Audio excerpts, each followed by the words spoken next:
Le pair-à-pair marchand semble marcher sur l'eau. Prenons les 3 exemples les plus emblématiques, Airbnb, Blablacar et Uber. Ces 3 sociétés sont sans doute les plus connues du secteur de la consommation collaborative. Leur évaluation financière, c'est-à-dire le prix auquel la communauté financière évalue ces sociétés si leurs propriétaires décidaient de les vendre, est colossale. En juin 2015, elles étaient estimées à 24 milliards de dollars pour Airbnb, à 1,6 milliard pour Blablacar en septembre 2015 et 51 milliards pour Uber. Ce qui est complètement exagéré. Mais vendre ou acheter une action de société, c'est faire le commerce des promesses, comme le dit joliment Pierre-Noël Giraud. Cela ne correspond nullement à leur activité effective. Uber a fait un chiffre d'affaires de 500 millions de dollars en 2014, pour des pertes de 150 millions. Au premier semestre 2015, le chiffre d'affaires se montait à 650 millions de dollars, avec des pertes de l'ordre de 100 millions de dollars. La croissance est très rapide, mais rien n'indique que la société rapportera plus que Ford ou General Motors dans 5 ans. Or, son évaluation financière leur est supérieure. Les experts financiers sont conscients de la grande variabilité que peut recéler l'évaluation financière d'une start-up, et ils essaient de justifier rationnellement leurs propres évaluations. Dans le cas d'Uber, on s'attend à ce qu'il se diversifie dans toutes les activités de transport et de livraison, notamment en ville, ce qui doublerait son marché potentiel. Mais lorsqu'on n'est pas expert financier, on ne peut qu'être frappé par l'écart entre ses promesses et la réalité actuelle de ces sociétés. Dans cette partie, nous explorerons les éléments qui expliquent pourquoi les financiers croient à ces promesses.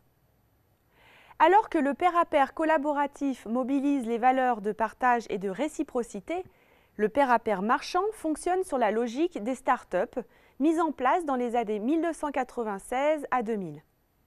Il s'agit de lever des fonds auprès des investisseurs en capital risque, de toucher le plus grand nombre possible de personnes, quitte à proposer initialement des services gratuits et trouver ensuite un modèle économique, c'est-à-dire une façon de rentabiliser cette audience.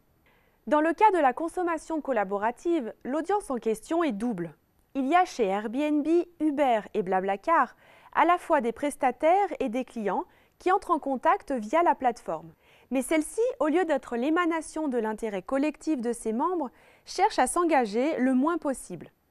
Par exemple, est-ce que Airbnb est responsable si un loueur d'appartement installe une caméra cachée pour espionner ses hôtes ?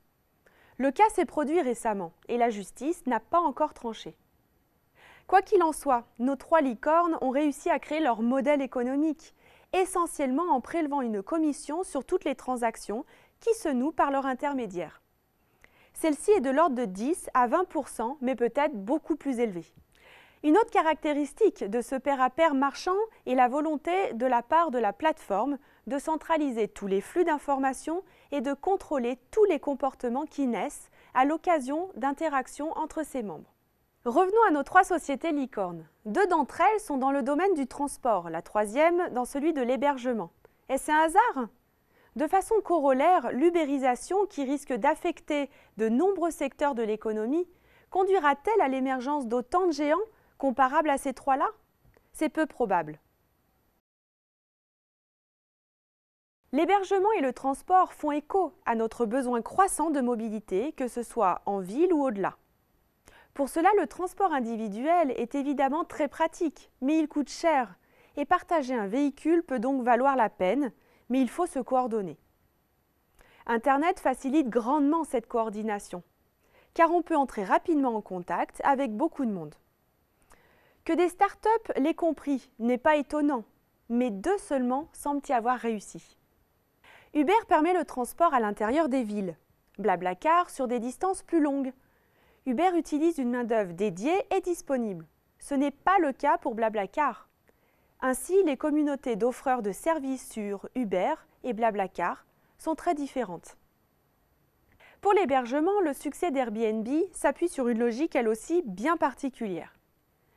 L'hébergement chez le particulier a toujours existé, que l'on pense au label Gîtes de France par exemple, ou au B&B en Grande-Bretagne. Mais avant Internet, héberger un inconnu paraissait complexe et risqué.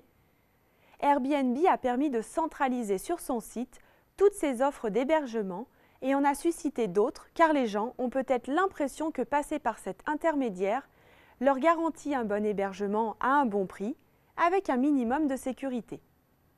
L'autre élément qui interpelle dans le succès des licornes de la consommation collaborative, c'est le risque de l'ubérisation. La société californienne Uber a jeté dans la rue des dizaines de milliers de chauffeurs de taxi partout dans le monde et son application vedette, Uber Pop, a été interdite dans plusieurs pays. Mais certains craignent qu'elle ne soit l'avant-garde d'un mouvement beaucoup plus profond. Un observatoire français de l'ubérisation a même été créé qui n'hésite pas à qualifier l'ubérisation de lame de fond. Des plateformes de pair-à-pair marchands sont récemment apparues, proposant d'aller manger chez ses voisins ou chez l'habitant si on se trouve en déplacement. Visite en fait partie. Créée en février 2014, elle était déjà présente dans 20 pays quelques mois plus tard et réussissait à lever 1 million d'euros la même année. Cela lui a permis de se développer et de racheter un concurrent français, Cooking.com, en février 2015, ce qui lui a fait doubler sa présence du jour au lendemain. Aujourd'hui, elle s'étend à plus de 60 pays. Le principe est simple. Des maîtres ou maîtresses de maison s'inscrivent sur le site, fixent un menu, un prix et des jours et des heures de disponibilité. Ils ou elles peuvent préciser le nombre d'invités, mais doivent participer au repas, ce qui permet d'éviter une forme d'industrialisation. Les invités s'inscrivent et règlent à l'avance sur le site. Visite fournit également une assurance, aussi bien pour les maîtres de maison que pour les invités, jusqu'à un montant maximum de 100 000 €. La clientèle visée est celle des voyageurs ou des arrivants dans une ville qui veulent connaître rapidement du monde dans leur voisinage. Bien évidemment, cette initiative inquiète les restaurateurs. Ceux-ci pointent la concurrence déloyale, l'absence de réglementation concernant l'hygiène et l'absence de fiscalité. Mais Visite croit beaucoup à son potentiel de croissance, arguant du fait que dans le voyage, il y a 3 fonctionnalités nécessaires. Le transport, couvert par Blablacar, l'hébergement, fourni par Airbnb, et la nourriture que Visite peut apporter.